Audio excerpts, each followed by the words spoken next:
Bismillahirrahmanirrahim. Assalamualaikum warahmatullahi wabarakatuh.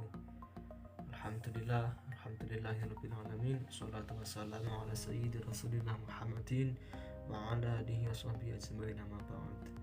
Yang saya hormati Bapak Muhammad Heryudanta, PDI, selaku dosen pengampu mata kuliah pengembangan pemikiran Islam, serta teman-temanku kelas PAIJ semuanya yang berbahagia. Perkenalkan, nama saya Ferry Setiawan, NIM 2011 dan teman saya Firda Ayu dengan NIM 2011 Di sini kami dari kelompok 2 ingin mempresentasikan makalah kami yang berjudul Pemikiran Pendidikan Berbasis Filsafat.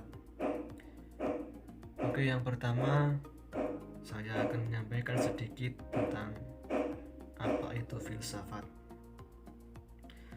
Filsafat secara bahasa berasal dari dua kata bahasa Yunani, yaitu philein dan sophos. Philein artinya cinta atau mencintai, dan sophos berarti bijaksana atau kebijaksanaan. Maka dari itu, jika digabung, dua kata tersebut menjadi mencintai kebijaksanaan. Sedangkan secara terminologi atau secara istilah, terdapat beberapa filsuf atau seorang ahli yang memberikan definisi mengenai pengertian filsafat. Yang pertama adalah Thales atau seorang filsuf atau yang biasa disebut sebagai bapak filsafat. Ia mendefinisikan filsafat sebagai penelaahan alam semesta yang berkaitan dengan asal mulanya, kaidah-kaidahnya, serta segala hal yang berhubungan dengan alam semesta itu sendiri. Lalu pendapat yang kedua adalah pendapat dari Socrates yang memberikan definisi filsafat sebagai upaya untuk meninjau atau merenungi asas-asas kehidupan yang berharga. Lalu pendapat dari Plato yang mendefinisikan filsafat sebagai dugaan atau prasangka mengenai suatu kebenaran. Lalu seorang ilmuwan muslim yang bernama Al-Farabi mendefinisikan filsafat sebagai ilmu pengetahuan yang mengkaji alam semesta atau alam maujud, serta ilmu yang berupaya untuk mencari hakikat atau suatu kebenaran dari alam semesta tersebut. Lalu menurut Kamus Besar Bahasa Indonesia atau KBBI menerangkan bahwa filsafat adalah ilmu pengetahuan yang menyelidiki suatu kebenaran dengan menggunakan akal budi. Nah, di sini yang dimaksud kebenaran itu berhubungan dengan hakikat atau keberadaan sesuatu yang ada, asal muasal, serta hakikatnya dan hukum-hukumnya. Kemudian berdasarkan penjelasan sebelumnya dapat diambil kesimpulan bahwa filsafat itu sangat sulit untuk diartikan secara terperinci, dan menurut kami pun para ahli di atas tersebut mendefinisikan filsafat itu hanya sebatas sesuai dengan zaman atau kondisi semasa hidupnya. Dan dari penjelasan di atas pun dapat ditarik kesimpulan bahwa filsafat itu merupakan dasar atau pondasi dari semua ilmu pengetahuan. Lalu poin yang kedua adalah cara berpikir filsafat. Pada dasarnya, filsafat merupakan cara berpikir. Namun, tidak semua upaya berpikir bisa disebut sebagai berfilsafat. Ada cara-cara tertentu agar seseorang yang berpikir itu bisa dikatakan berpikir filsafat. Yang pertama adalah radikal. Radikal itu berasal dari bahasa Yunani radix, yang artinya akar atau mengakar. Orang yang berpikiran radikal adalah dia atau orang yang berpikir sampai mengakar, atau cara berpikir yang sampai pada nilai atau esensi yang dipikirkan, sehingga orang tersebut sampai pada substansi atau hasil pikiran yang diharapkan. Lalu cara berpikir yang kedua adalah universal atau umum. Dalam upaya berpikir tentu tidak menutup kemungkinan banyak hal yang masuk dalam pikiran kita. Untuk itu, sebagai seorang filsuf tidak menutup kemungkinan bahwa apa yang dipikirkan itu juga menyangkut terhadap pengalaman, baik itu pengalaman pribadi atau pengalaman dari orang lain. Maka dari itu, pemikiran atau cara berpikir yang universal ini diharapkan mampu menghasilkan suatu kesimpulan yang bersifat umum atau universal. Lalu cara berpikir yang ketiga adalah spekulatif. Sebagai seorang filsuf itu harus pandai-pandai membuat dugaan awal atau dugaan sementara. Nah, dugaan tersebut kalau dalam bahasa gaulnya biasa disebut spekulatif atau spekulasi. Nah, spekulatif ini harus mengampu atau mencakup 3 hal, yaitu hal yang akan terjadi atau hal yang telah terjadi, serta hal yang kemungkinan bisa terjadi. Lalu cara berpikir yang keempat adalah sistematis. Secara bahasa, sistematis itu berarti saling terkait antara satu dengan yang lain. Lalu hubungannya dengan dunia filsafat adalah sistematis itu harus ada kaitan antara pemikiran-pemikiran seorang filsuf.